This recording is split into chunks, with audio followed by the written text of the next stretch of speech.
ತಾಲೂಕಿನ ಪಟ್ಟಣ ಪಂಚಾಯಿತಿಯಲ್ಲಿ ಪೌರ ಕಾರ್ಮಿಕರ ದಿನಾಚರಣೆಯನ್ನ ಹಮ್ಮಿಕೊಳ್ಳಲಾಯಿತು. ಈ ಸಂದರ್ಭದಲ್ಲಿ ಮಾತನಾಡಿದ ಪಂಚಾಯಿತಿ ಅಧ್ಯಕ್ಷರು ಕಾವಲಿ ಶಿವಪ್ಪ ಅವರು ಪೌರ ಕಾರ್ಮಿಕರ ಕೆಲಸ ಅಪಾರವಾದಿತ್ತು. ಅವರ ಕೆಲಸ ನಿಷ್ಕಲ್ಮಶ ಕೆಲಸವನ್ನ ಮಾಡುತ್ತಾರೆ ಎಂದು ಹೇಳುತ್ತಾ ಪಟ್ಟಣ ಸ್ವಚ್ಛವಾಗಿರಬೇಕೆಂದ್ರೆ ಪೌರ ಕಾರ್ಮಿಕರಿಂದಲೇ ಸಾಧ್ಯ ಎಂದು ತಿಳಿಸಿದರು. ಇಡೀ ರಾಜ್ಯಾದ್ಯಂತ ಪೌರ ಕಾರ್ಮಿಕರು ಮಾಡುವಂತಹ ಕೆಲಸ ಯಾರಿಂದಲೂ ಸಾಧ್ಯವಿಲ್ಲ ಎಂದು ಸ್ವಚ್ಛ ನಗರ ಸ್ವಚ್ಛ ಪಟ್ಟಣ ಮಾಡುವಂತಹ ಕೆಲಸ ಇವರು ಮಾಡುತ್ತಾರೆ. ಮನುಷ್ಯನ ಆರೋಗ್ಯವಾಗಿ ಇರುತ್ತಾರೆ ಅಂದ್ರೆ ಅದು ಪೌರ ಕಾರ್ಮಿಕರ ಕೆಲಸ ಎಂದರೆ ತಪ್ಪಾಗಲಾರದು. ಪೌರ ಕಾರ್ಮಿಕರಿಲ್ಲದ ಊರು ರೋಗ ರುಜಿನಗಳ ತವರೂರು ಎಂದು ರಾಜ್ಯ ಅಧ್ಯಕ್ಷರಾದಂತಹ ಪ್ರಭಾಕರ್ ಅವರು ಮಾತನಾಡಿ ತಿಳಿಸಿದರು.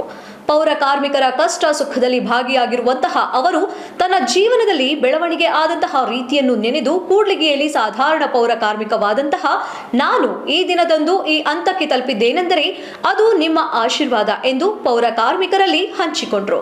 ನೀವು ಕೊಟ್ಟಿರುವಂತಹ ಸ್ಥಾನವನ್ನು ನಾನು ಕಾಪಾಡಿಕೊಳ್ಳುತ್ತೇನೆ ಎಂದು ಭರವಸೆಯನ್ನು ಸಹ ತುಂಬಿದ್ರು. ಈ ಸಮಯದಲ್ಲಿ ಪಟ್ಟಣ ಪಂಚಾಯಿತಿ ಸ್ಥಾಯಿ ಸಮಿತಿಯ ಅಧ್ಯಕ್ಷರಾದಂತಹ ಸೈಯದ್ ಶುಕೂರ್, ಪಟ್ಟಣ ಪಂಚಾಯಿತಿ ಸದಸ್ಯರಾದಂತಹ ಪುರ್ಯಾ ನಾಯಕ್, ಈಶಪ್ಪ ಕೂಲಿಗಿ ಪೌರ ಕಾರ್ಮಿಕರ ಸಂಘದ ಶಾಖಾ ಉಪಾಧ್ಯಕ್ಷರಾದಂತಹ ವೆಂಕಟೇಶ್ ಬಿ, ಪೌರ ಕಾರ್ಮಿಕರ ಸಂಘದ ಜಿಲ್ಲಾಧ್ಯಕ್ಷರು, ಉಪಾಧ್ಯಕ್ಷರು ಹಾಗೂ ಪಟ್ಟಣ ಪಂಚಾಯಿತಿ ಮುಖ್ಯ ಅಧಿಕಾರಿಗಳು ಮುಗುಳಿ ಮತ್ತು ಎಲ್ಲಾ ಪೌರ ಕಾರ್ಮಿಕರು ಸ್ಥಳದಲ್ಲಿ ಹಾಜರಿದ್ದರು.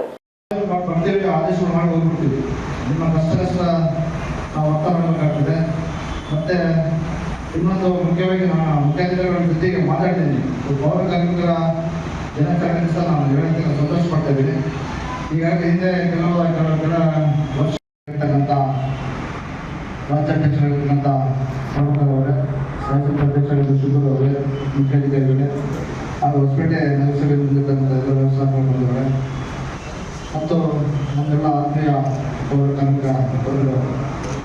ವಾಸ್ತವಿಕ ಅವರು ನಿಮ್ಮ ಕರ್ತವ್ಯದ ಬಗ್ಗೆ ಅದನ್ನು ಮಾತಾಡ್ಬಿಟ್ಟಿದ್ದಾರೆ.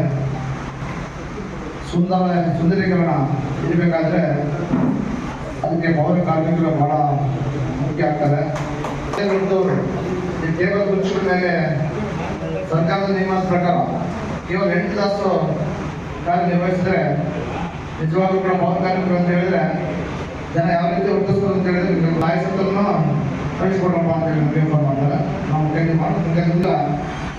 ಯಾಕಂತ ಹೇಳಿದ್ರೆ ಅವರಲ್ಲಿ ನೀವು ಕೂಡ ಮಾನವರಾಗಿದ್ದರೂ ಕೂಡ ಅವರು ಮಾನವರಾಗಿ ಅರ್ಥ ಮಾಡ್ಕೊಳ್ಳೋದ್ರಿಂದ ನಾವೆಲ್ಲ ಮನುಷ್ಯರು ಅನುಕೂಲವಾಗಿದೆ ಅಂತ ಹೇಳಿ ಇಷ್ಟಪಡ್ತಿದ್ದೇನೆ. ಯಾಕಂತ ಹೇಳಿದ್ರೆ ಸಾಕಷ್ಟು ತಿಳುವಳಿಕೆ ಕೊಟ್ಟು ಕೂಡ ಕಸ ರಸ್ತೆಗೆ ಹಾಕ್ಬಿಟ್ಟು ಅಂತ ಹೇಳ್ತೀವಿ ನೀವೆಲ್ಲ ದಿವಸ. ಆದರೂ ಅವ್ರು ಏನು ಮಾಡ್ತಾರೆ, ರಸ್ತೆಗೆ ಕಸ ಚೆಲ್ಲೋದು ಕೊಡೋದು. ಅದರಲ್ಲಿ ನಿಮ್ಮ ಜೊತೆ ನಮಗೆ ಕೂಡ ಒಂದು ಶಾಪ್ ಆಗ್ತಾರೆ, ನೀವೇ ಜನಪ್ರತಿನಿಧಿಗಳು ಅಂತೇಳಿ. ಹಾಗಾಗಿ ಇಲ್ಲಿ ಅಂಥ ಒಂದು ಯಾರು ಮಾಡೋದಂತ ಒಂದು ಸೇವೆಯನ್ನು ನಾನು ಗೊತ್ತಾಗ್ತಿದೆ ಪಟ್ಟಣದ ಜನರಿಗೆ. ಇಡೀ ರಾಜ್ಯಾದ್ಯಂತ ನೀವೇನಾದರೂ ಬೇಡಿಕೆಗಳ ಈಡೇರಿಸಿದ ಸಂದರ್ಭದಲ್ಲಿ 2-3 ಬಾರಿ ನೀವು ಮುಷ್ಕರ ಹೂಡಿದ್ದಾರೆ. ಪಟ್ಟಣದ ಒಂದು ಅಂದ ಯಾವ ರೀತಿ ಮಾಡಾಗಿದೆ ಅಂತೇಳಿ ನಾವೆಲ್ಲ ಕಂಡಿದ್ದೀವಿ. ಹಾಗಾಗಿ ನಿಮ್ಮಲ್ಲಿ ನೀವು ಮಾಡ್ತಕ್ಕಂಥ ಕೆಲಸ ಬಹಳ ತುಚ್ಛವಾಗಿರ್ತಕ್ಕಂಥ ಕೆಲಸ ಆಗಿದ್ದರೂ ಕೂಡ ಕೆಲವೊಂದು ಸಂದರ್ಭದಲ್ಲಿ ತಾಳ್ಮೆ ಇರಬೇಕ್ರಿ. ನಿಮ್ಮ ಜೊತೆಗೆ ಮಾತಾಡಿದ್ರೆ ಒಂದು ಉತ್ತಮವಾದಂಥ ಅಧ್ಯಕ್ಷರಿದ್ದಾರೆ, ಮುಖ್ಯಾಧಿಕಾರಿಗಳಿದ್ದಾರೆ. ಮುಖ್ಯಾಧಿಕಾರಿಗಳು ನನಗೆ ಭಾಳ ಖುಷಿ ಆಗ್ತದೆ. ಮೊನ್ನೆ ಕರ್ನಾಟಕ ಒಂದು